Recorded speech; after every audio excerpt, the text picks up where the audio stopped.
how to contact Currys customer support. If you find this video helpful, please consider to like this video and subscribe to my channel. In saying that, let's just jump straight into it. All right, I'm going to open up a web browser and head on over to currys.co.uk. Now from here, we've got a few different options. On the top of the page, we've got help and support. We've got a chat box that may appear on the bottom right hand corner. We can click onto that and just say start call.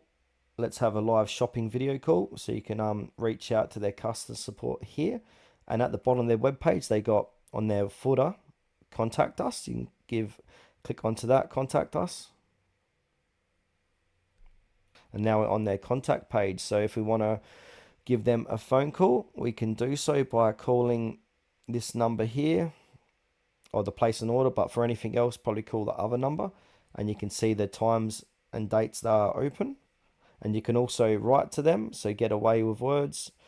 Write to them at their address. They don't have an email address on show. So to find their email address, what I like to do is go to a site called pissconsumer.com. This is it here. So jump over to this site. This site's great for finding hard to reach phone numbers and emails of different companies. Once we're here in the search bar, type in Currys, then hit enter. It doesn't look like they've got their business listed in Piss Consumer, but they might do so in the future, so I'll leave this part in the video. So yeah, if you want to reach out to them, come to this page here.